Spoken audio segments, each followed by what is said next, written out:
তিন জায়গায় প্রয়োজনে মিথ্যা বলা যায়। কয় জায়গায় মিথ্যা বলতে? তাওরিয়া মানে কথা একটু ঘুরিয়ে বলবেন। এক নাম্বার, আপনার ওয়াইফকে খুশি করার জন্য, সে একটু এরকম না বলে একটু কৌশল করে বললে খুশি হবে, ওটা বলা যায়। দুই নাম্বার, জীবন মরণের ব্যাপার, জান বাঁচানোর জন্য একটু কৌশল করে ঘুরিয়ে বললেন, এটা জায়েজ। তিন নাম্বার, দুইজন ঝগড়া লাগছে তাদেরকে মিলিয়ে দেওয়ার জন্য কৌশল করে একটু মিথ্যা বলা, ঘুরিয়ে বলা জায়েজ। দুইজনের মধ্যে দেখলেন যে সম্পর্ক খারাপ, একজনরে বললেন, ভাই সে তো ওই দিন আপনার ব্যাপারে অনেক প্রশংসা। কি আমার ব্যাপারে প্রশংসা? তার সাথে তো আমার মারাত্মক সম্পর্ক। কি বললো? এই বললো আপনি নাকি এই করছেন ওই করছেন, অনেক প্রশংসা।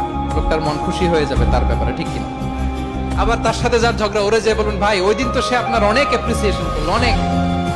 সে তো অবাক, কি রে বলে কি আমার? এই যে দুইজনের ব্যাপারে দুইজনের একটু ভালো ভালো কথা বলে দিচ্ছেন, একদিন দেখবেন রাস্তা দিয়ে হাঁটার সময় একে অপরকে সালাম দিয়ে ফেলছে।